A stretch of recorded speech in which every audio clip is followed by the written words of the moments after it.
How have you applied this? Because you're also, public enemy number one for a lot of people on the Mhm. internet, right? Which Mhm. I know you know about. Mhm. How have you dealt with the constant slander, the constant attacks against you, against your church, against you're a heretic, you're this, you're that, what you're a wolf in sheep's clothing. It's always like you probably get Mhm. it more than anybody that I know. Mhm. How have you dealt with that internally? Well, two things. Jesus experienced that, and he was perfect. As imperfect as I am, how could I expect to not experience that? It's logical. And so when you sign up to follow Jesus, you sign up to experience the breakthroughs, the blessings, the increase, the presence, and the difficulties. And it's part of saying yes. What I do is I like to take communion often.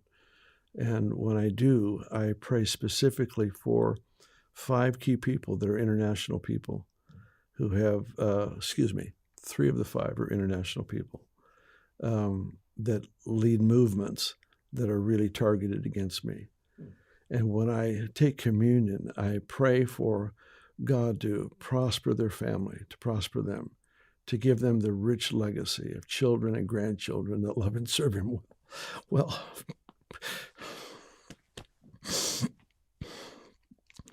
I pray for their health, their finances, every area of their life. And if you just stay in that position of just constantly releasing blessing, not just tolerance, it doesn't help for me just to tolerate people, but to celebrate their efforts to honor Jesus. They call me names because they believe, for example, there's a rumor out there, I don't believe that Jesus is the Son of God. That's the craziest thing I've ever heard. No, I don't believe. I believe he is the Son of God, eternal Son of God, never stopped being. However, their zeal against me is for a good reason. They're mistaken, but they're just trying to defend the gospel. I can stop long enough to appreciate that. I wouldn't do it the same way, but they're not my servant.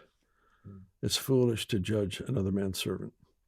So I leave it there and just pray blessing.